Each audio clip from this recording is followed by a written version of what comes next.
Daddy, Mommy, Tia.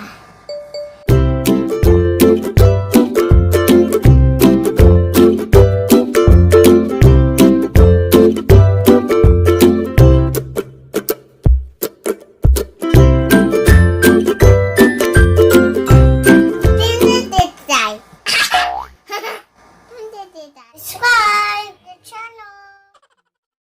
Hi guys! Siguro nagtataka kayo kasi bumalik na naman kami sa daycare ngayon. Pero nag-enroll kami nung nakaraan sa kinder. So ganito yan.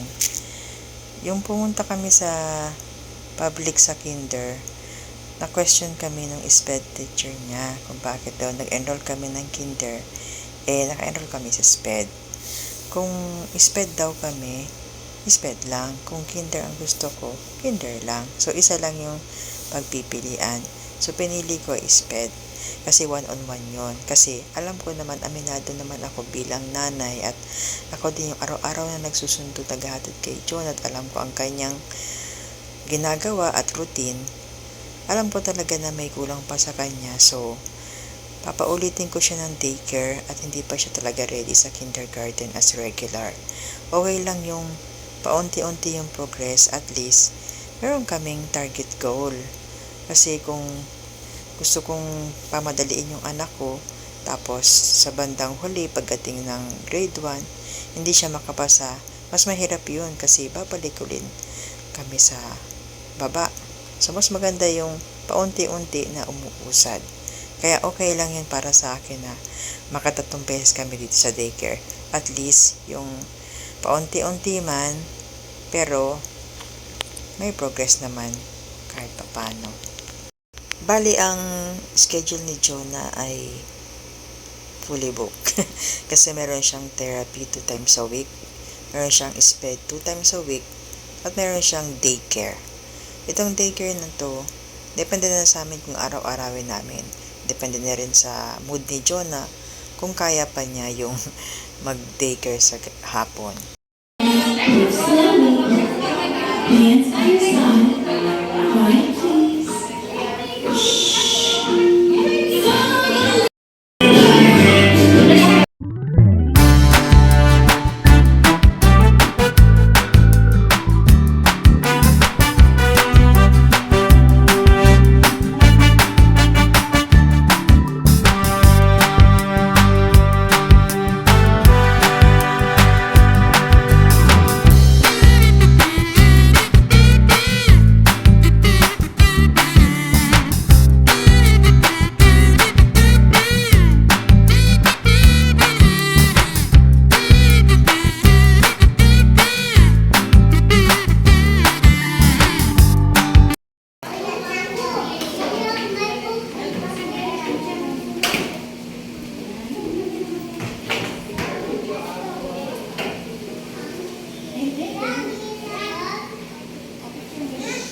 Kahit ilang beses pa kaming makagraduate sa daycare ni Jonah, okay lang. At least, yung improvement niya ay nade-develop.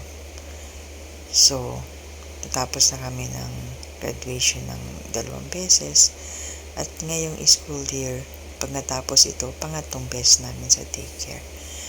So, walang magagawa kundi pagtiyagaan kung papaano mapabuti yung developmental issue ni Jonah.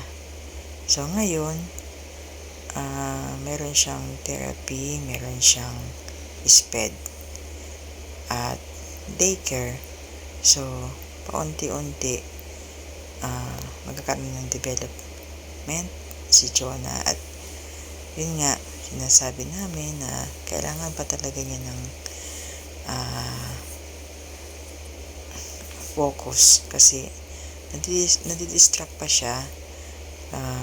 Kung papapasukin pa na namin siya sa kinder, sa regular school, para nakikita kong hindi pa niya kaya kasi hindi pa siya makapag-focus sa teacher, saka distracted pa siya. Kailangan pa namin matanggal yung routinary niya, yung behavior niya as a routine, ang ang ginagawa niya. Kasi ang nangyayari, minimemorize lang niya yung ginagawa niya. Kapag iba na yung nakikita niya at hindi niya memorize, so hindi niya alam yon. So, yun ang tatanggalin namin ngayon. Kailangan meron kaming target kung ano yung behavior na dapat i-enhance pa ni Jonah. So, kailangan pa namin bunuin ng 1 taon at sana nga makaya ni Jonah ng 1 taon pa para siya ay makapasok sa regular school at kasama ang mga regular na bata bilang kinder.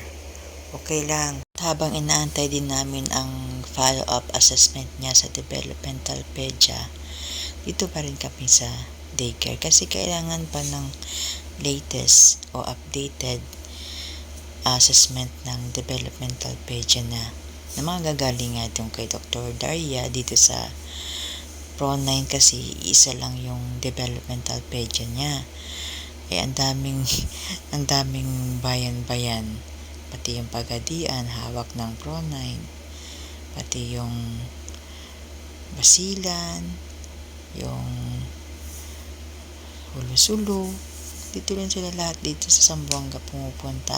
Iisa lang yung developmental pedia kaya mabagal talaga yung usad ng appointment namin. Buti nila nga yung umalis dun sa classmate ni Jonah na lumipat sa ibang lugar. Yung slot niya na 2025 na ibigay sa amin noong June. Pero nga, sa dami ng kliyente ni Doktora, nasa February pa lang sila ngayon. Kaya delayed kami. Kaya habang nag-aantay rin kami ng follow-up assessment ni Jonah, talagang dito pa rin talaga kami sa daycare mag-aaral. Dahil dun sa kinder, kailangan din ng latest assessment kung pwede na talaga siya sa kinder. Pero sabi nga namin, alam namin ang kakayahan ng bata. Kaya kahit pasa siya dun sa assessment na pwede na sa kinder, alam naman namin na hindi pa talaga siya pwede kasi hindi pa siya focus. At yung attention niya, parang attention seeker pa din siya eh. So, kailangan pa namin ma-develop. Marami pang kailangan ma-develop si Jonah para siya ay makapasok sa regular school at makasama yung mga bata na regular din. Ngayon, sama-sama lang namin pagtutulungan si Jonah. Pagtutulungan namin ma-develop, pagtutulungan namin matanggal ang itinerary niya, at pagtutulungan namin maayos ang kanyang behavior. Para sa gayon, makasama na niya ang mga regular na bata sa next year. So, yun lang guys. Happy lang. Bye-bye.